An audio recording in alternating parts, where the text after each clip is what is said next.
صباح الفل. الحاجات دي لسه جايه لي من ريبسول، بيقولوا لي ارفع معنوياتك شويه بعد الفيديو اللي فات اللي كنا محبطين بيه. بس عارفين ايه الاحلى من ده؟ الاحلى من ده تعليقاتكم الجميله. اكتر من 50 او 70 كومنت جميلين قوي بتقولوا لي ما توقفش. ويمكن المشكله اللي عندنا والاحباط شويه اللي كان حاصل في الفيديو اللي فات هي دي بصراحه شويه. فالنهارده هطلع اعرفكم على الفراديرو. كتير جدا من الايام اللي فاتت اتكلمنا على حاجات بس ما كلمتكمش على الموتوسيكل بتاعي الجديد الفراديرو، فنطلع نوريكم حاجات عليه لان الايام اللي جايه هنعدل فيه جامد جدا وهنغيره ونعمل لكم عليه ريفيو. بس الاول خلينا نشوف ريبسول جايب لنا ايه جوه الشنطه دي وبعد كده نطلع على الطريق. طيب ريبسول جايب لنا البتاعه دي يقول لنا يرفع معنوياتك. شنطه فيها حاجات. ايه ده؟ ايه ده يا جماعه؟ ثواني كده. كيسه جواها حاجه كفر موتوسيكل ده.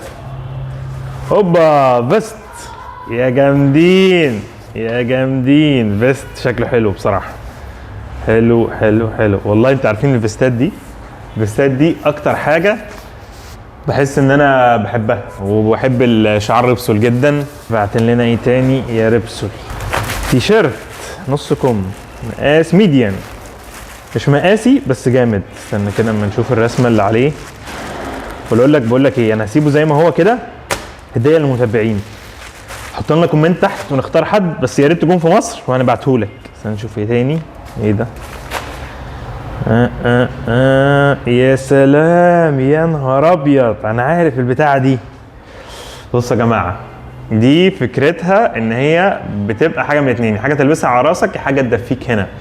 فالجزء ده عشان عايز تلبسه على راسك ودي ممكن تبقى على رقبتك. فازاي؟ طيب كده ممكن تلبسها كده تبقى على راسك عامله زي تيتا شويه، يا اما تدخلها كده وتدفيك هنا تدفيك على رقبتك، او تعملها كده تلبس الخوذه او اللي فيها حاجه ساقعه. جامده جامده جامده جامده جدا. شكرا ليكم يا جماعه، شكرا ريبسول على الدعم الحلو النفسي ده. يلا بينا نطلع على الطريق. طيب احنا دلوقتي دخلنا في العاصفه، وطبعا من ضمن يعني حلاوه الفلوجات لما يبقى في دعم على القناه بتاعتنا ان يمكن نلاقي ايه المطر اللي بينزل علينا ده متحمسين لان هو يعمل محتوى حلو في حد هيدعمك عليها. بتبقى رخمه قوي لما ما تعملش لايك. يا عم انا نازل بتسوح في المطر دلوقتي عشان اصور لك محتوى، فادينا اللايك الجميل العسل عشان نوصل ناخد برد دلوقتي. من فتره جبت الموتوسيكل ده وقصرت معاكم في اني اصور عليه واقول لكم ايه ده وهنعمل عليه ايه. بس اللي راكبه ده واحد من الموتوسيكلات اللي انا غيرت لها علشان اجربه، لان هو من الموتوسيكلات اللي بالنسبه لي في حاجات كتير جدا كانت غريبه ومش حلوه ونفسي اعمل عليه ريفيو. فبصراحه لقيت واحد حلو من فتره واشتريته، واللي هو ده. ليه حلو؟ لانه هو اصدار خاص. طب ليه اصدار خاص؟ ده هنتكلم عليه لما نقف، بس هنحتاج عليه حبه تعديلات وحاجات زي كده منها يعني عشان تقدر تسافر ومرتاح وغيره. ان انا بصراحه انا اظبطه وهعرضه للبيع، بس في نفس الوقت هركبه واسافر، لاني جزء من الفيديو فات لما اتكلمنا ان مش عارفين نعمل ريفيوهات كتير هتكون فلوس الموتوسيكل بتاعي انا هبيعه واشتري غيره وابيع واشتري غيره، اصور لكم عليه ريفيوهات وغيره. وهتمنى يعني ان انا اشتري حاجات انا انصحكم بيها، يعني هي حلوه اصلا. انا شخصيا ممكن اركبها ارشحها للناس بشكل مبدئي، واحتمال ده يبقى اغلبه هوندا لان انا بحب موتوسيكلات هوندا جدا جدا. وهي زي ما بيقولوا ايه، الهوندا ما بتعطلش كعطال، وانت مش هتعطل على اي قطعه غيار هتلاقيها. يعني شفت الفلوج اللي فات لسه جايبين حساس سرعه كان باظ هنا لسه مبوظه. فالمهم يعني لقيناه، يعني مش حكايه. حساس السرعه ده نادر لما يبوظ، يعني واحد من كل 60 مره او 60 موتوسيكل ممكن يبوظ حساس سرعه في الوقت ده. this is the point. عايز اقول لكم حاجه يا جماعه، دي اول مره في حياتي اركب موتوسيكل 1000 موتوره 1000. فرق شاسع وقوي ومغري. يعني طول عمري بركب 700 600 700 وما بحبش الموتوسيكلات الكبيره قوي، بس بصراحه متعه بنت لذينه. القوه جواك احساسها مختلف. تقريبا احنا ممكن ننزل من هنا عشان نروح على بنزينه اوريكم الموتوسيكل. بس هنا في كلاب، ربنا يستر ما يبقاش في ايه كلاب تقابلنا. الحته دي دايما الزاويه دي فيها كلاب. يا مسهل. لا مفيش كلاب الحمد لله، ربنا يستر ربنا يستر لحد اخر الزاويه دي وقول ربنا يستر احسن. فعلا احيانا بتلاقي كلاب مستخبيه لك في اخر الزاويه دي. طيب بنزين تشيل اوت، هنحط فول تانك.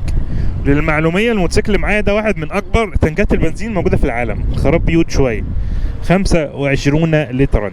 هنقف هنا في عربيه فخمه داخله دي وايه ما شاء الله، اس كلاس ما شاء الله شغال. ايه فصل، استنى اما نكمل. كم ده بجد ولا مش بجد؟ 192 حطينا 20 لتر. فرق كبير قوي ما بين التانك فاضي والتانك مليان. 25 كيلو يا جماعه، 25 قصدي لتر، تقيل قوي قوي قوي قوي. بس فوقينا غيمه هتظبط امنا دلوقتي. بس ماشي يا مسهل. اوكي طيب اللي قدامنا ده الهوندا فاراديرو، واحد من الموتوسيكلات الادفنشر تورينج. يعني ادفنشر وتورينج. ادفنشر ان هو عالي شويه وشكله ادفنشر يدخل في مطبات والسسبنشن بتاعه مساعدين عاليين، وتورينج علشان يعني سكرينه كبيره ومش جنوط سلك، جنوط عاديه وكده يعني. تمام. الموتوسيكل ده اصدار خاص ليه؟ لان 2006 عاملين اصدار بعلم فرنسا اللي قدامنا ده، وده طلع في موديل 2006 بس، وحاطين عليه علم فرنسا في 3 الوان حلوين، وحتى في الرخصه بيبقى 3 الوان، فبقى شكله بيشد اي حد يعني، ملفت جدا يعني. حلو.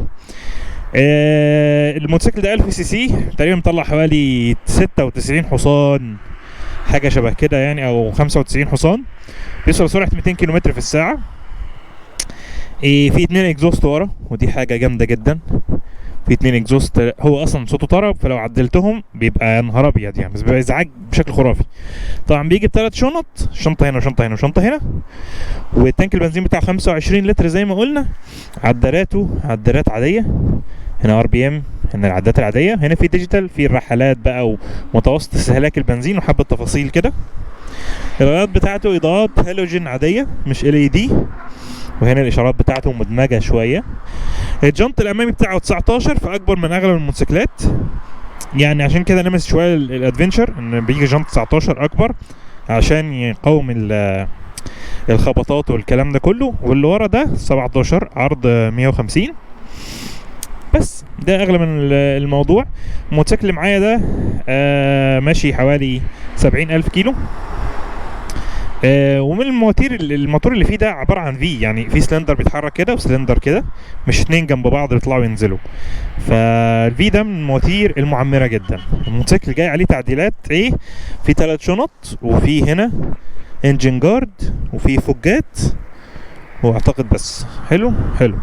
احنا بقى عايزين نعدل عليه ايه الايام اللي جايه؟ اول حاجه اضاءته دي حلوه بس اغيرها ليد. بس الفوجات دي ملهاش اي لازمه، انا اشتريته بيها بصراحه.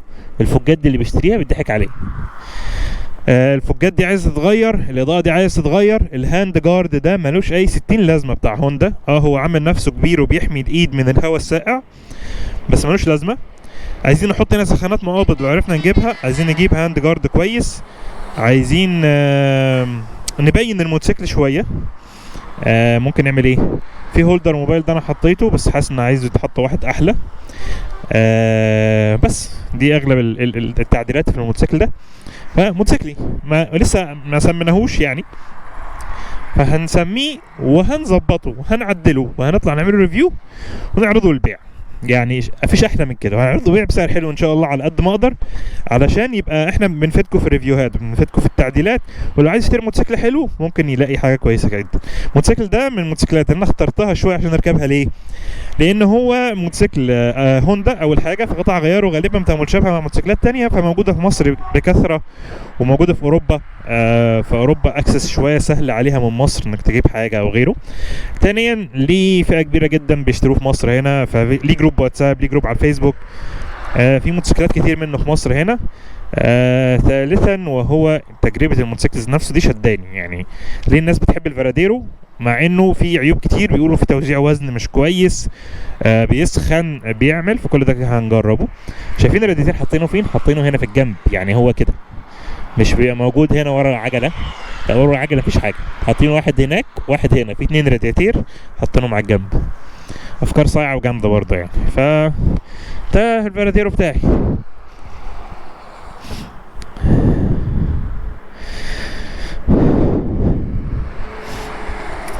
فدينا اتعرفنا شويه عن الموتوسيكل، وده كان يعني فلوج سريع كده نقول لكم شكرا، نعرفكم عن الموتوسيكل.